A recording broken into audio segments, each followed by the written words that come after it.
Ay, qué trabajo me cuesta quererte como te quiero. Por tu amor me duele el aire, el corazón y el sombrero. ¿Quién me compraría a mí este cintillo que tengo y esta tristeza de hilo blanco para hacer pañuelos? Ay, qué trabajo me cuesta quererte como te quiero. Es verdad, de Federico García Lorca.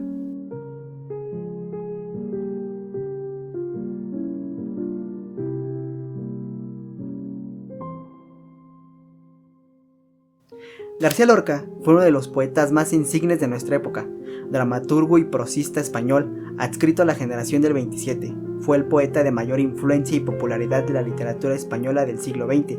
Estos aspectos y muchos otros que lo hicieron coronarse como uno de los mejores poetas españoles son una virtud por la cual es importante saber sobre este gran escritor.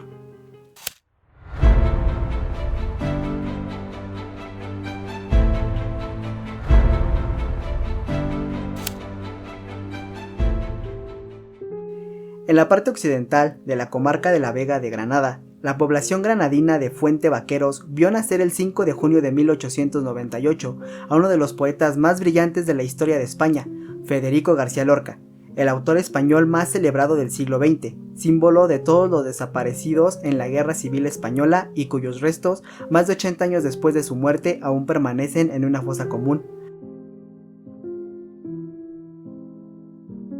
Matriculado en la Universidad de Granada en 1914, el joven Lorca estudió las carreras de Filosofía y Letras y Derecho, y fue en esta época cuando se unió junto con otros jóvenes intelectuales a un centro de tertulias llamado El Rinconcillo. Los viajes por diferentes regiones de España con sus compañeros de estudios despertaron en Lorca la vocación de escribir, y de ello surgió su primer libro, una prosa titulada Impresiones y Paisajes, publicado en 1918. La residencia de estudiantes de Madrid, a la cual se trasladó en 1919, era en aquel entonces un hervidero intelectual. Por ella pasaron figuras de la talla de Albert Einstein, John Maynard Keynes o Madame Curie, personajes que influyeron enormemente en la formación intelectual de Lorca. Según palabras de su amigo Adolfo Salazar, conocer a Luis Buñuel, Rafael Alberti o Salvador Dalí supuso para Federico huir del tedio intelectual que tanto odiaba. En 1921, Lorca publicó el libro de poemas y estrenó su primera obra teatral, El Maleficio de la Mariposa. En mayo de ese año regresó a Granada, donde conoció al famoso compositor Manuel de Falla, con quien emprendió varios proyectos en torno a la música y el cante jondo. El Día de Reyes de 1923, Falla interpretó una adaptación lorquiana de un cuento andaluz atribuido a Cervantes llamado La niña que riega la albahaca y el príncipe preguntón, así como El misterio de los Reyes Magos, un auto sacramental del siglo XIII. Su gran amistad con el pintor Salvador Dalí le llevó a Cadaqués en 1925 y en 1927. Estas estancias marcarían profundamente la vida de ambos, como se aprecia en la obra Oda a Salvador Dalí, publicada por Lorca en 1926. Dalí consiguió incluso que Lorca se iniciara en la pintura y presentase su primera exposición en la Sala Dalmau de Barcelona en 1927. Como ya lo habíamos dicho, Lorca fue adscrito a la generación del 27. Dicho término parte de la fecha de diciembre de 1927, cuando se reúnen varios poetas españoles de Sevilla en un acto organizado por la Sociedad Económica de Amigos del País para conmemorar los 300 años de la muerte de Luis de Góngora.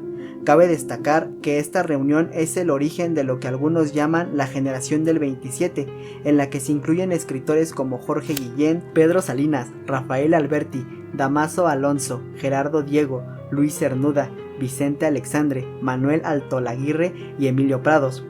Este grupo se caracteriza por fundir las formas de la poesía tradicional, neopopularismo, con los movimientos de vanguardia, por tratar los mismos temas de una manera similar: la muerte en sentido trágico, el amor como fuerza que da sentido a la vida, preocupaciones sociales como la injusticia, la miseria, etc., por el uso de la metáfora y la imagen, etc. Volviendo a la vida de Lorca, se puede decir que la etapa de 1924 a 1927 fue el momento en el que el escritor llegó a su madurez como poeta.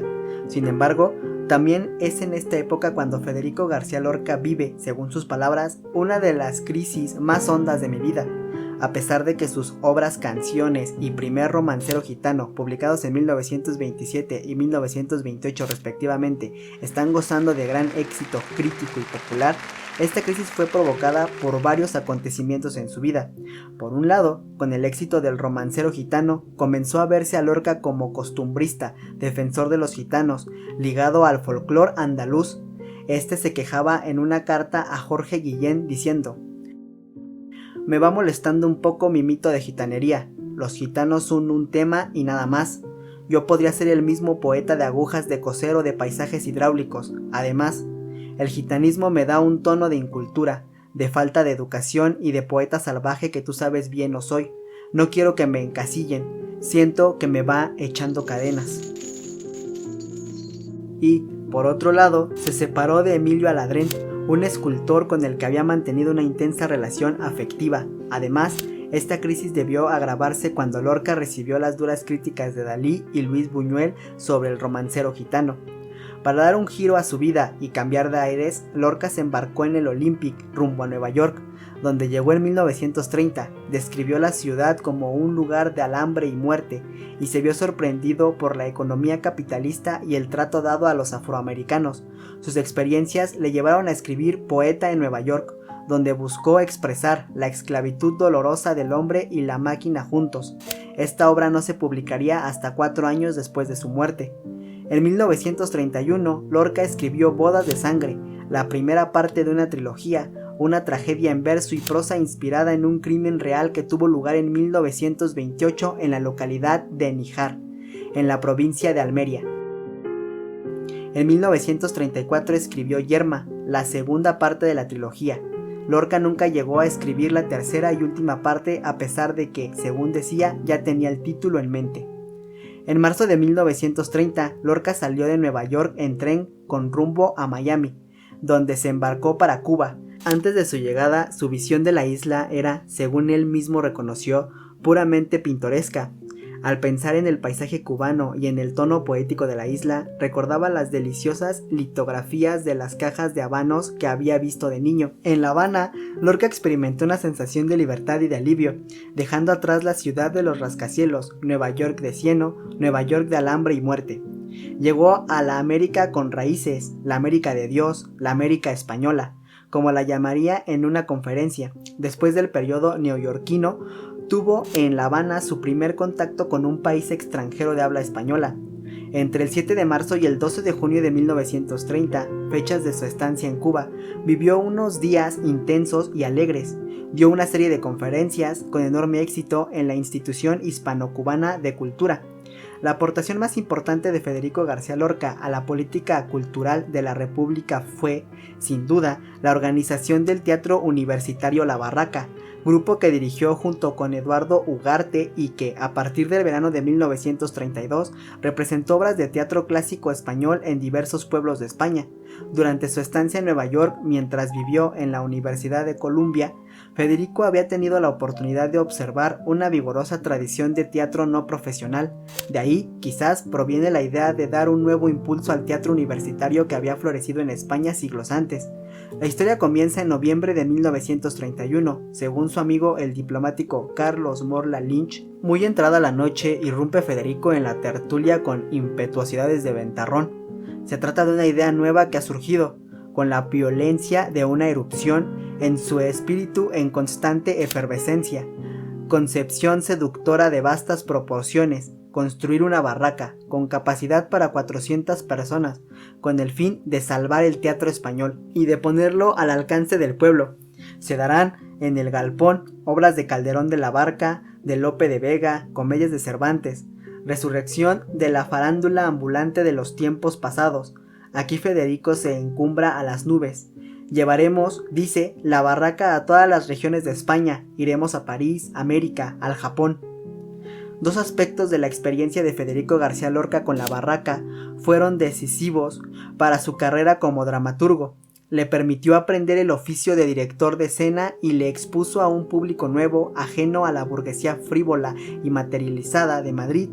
En sus viajes por el campo soñó con representar el teatro clásico ante el pueblo más pueblo, un público con camisa de esparto frente a Hamlet, frente a las obras de Esquilo, frente a todo lo grande. Estaba convencido de que lo burgués está acabando con lo dramático del teatro español. Está echando abajo uno de los dos grandes bloques que hay en la literatura dramática de todos los pueblos, el teatro español. Esta nueva visión del público debió de afectar profundamente el alcance que intentó dar a su propio teatro durante los últimos años de su vida. Su estancia triunfal en Buenos Aires y Montevideo constituyó una revelación. El joven dramaturgo se dio cuenta de que su obra podía interesar a un vasto público fuera de España, de que podía hacer carrera en el teatro y de que, como dramaturgo, no se quedaría nunca a merced de los empresarios madrileños. Bodas de Sangre alcanzó más de 150 representaciones en Buenos Aires. Gracias a ello, Federico García Lorca logró por fin su independencia económica. Como el viaje a Cuba en 1930, el viaje a Argentina le deparó una serie de amistades nuevas, entre ellas los poetas Pablo Neruda, Juana de Ibarburu y Ricardo Molinari, el escritor mexicano Salvador Novo y el crítico Pablo Suero. ¿Y sabías que hubo una fugaz pero intensa pasión entre Lorca y Novo? Tanto que Novo le escribía cartas, pero este es otro tema aparte. Si quieren saber más sobre el tema, pónganlo en los comentarios y pronto saldrá el video. Regresando a la biografía, tras una estancia en Buenos Aires, Lorca regresó a España en 1934, donde la situación política era insostenible y se respiraba un clima prebélico que hacía presagiar el estallido de una guerra civil. Mientras el mundo entero admiraba a Lorca como el Homero español, las críticas hacia él se recrudecieron en el contexto de tensión previo al conflicto, y aunque se resistió a la presión de sus amigos para afiliarse al Partido Comunista, sufrió las arremetidas de los conservadores por su amistad con personalidades abiertamente socialistas como la actriz Margarita Xirgu. La popularidad de García Lorca y sus numerosas declaraciones contra las injusticias sociales le convirtieron en un personaje incómodo para la derecha. A pesar de la protección que le ofrecieron en México y Colombia, Lorca prefirió volver a Granada con su familia, ya que la situación en Madrid era cada vez peor, e incluso sopesó la posibilidad de encontrar refugio en la zona republicana o en casa de su amigo Manuel de Falla. Finalmente, el poeta decidió refugiarse en casa de los padres de su amigo Luis Rosales, donde el 16 de agosto de 1936 fue detenido por Ramón Ruiz Alonso, un exdiputado de la SEDA, Confederación Española de Derechos Autónomas. Lorca era consciente de la terrible situación en la que se encontraba. El poeta fue trasladado a la localidad de Biznar y 2 días después, en la madrugada del 18 de agosto de 1936, fue fusilado en el barranco de Biznar, a pocos kilómetros de la capital granadina, en la conocida como Carretera de la Muerte. Su cuerpo, que jamás se recuperó, descansa en una fosa común anónima, posiblemente cerca del mismo lugar de su muerte. Investigaciones realizadas en 2006 parecen indicar que en la muerte de García Lorca estarían directamente implicadas las familias Roldán y Alba, enfrentadas con el padre del poeta por viejas rencillas relacionadas con el reparto de unas tierras compradas a medias. Aprovechando el golpe militar y la publicación en la primavera de 1936 de La casa de Bernarda Alba, un libro donde Lorca hace una crítica ácida y feroz de estas familias, fue cuando, al parecer, estas decidieron ajustar cuentas con el poeta.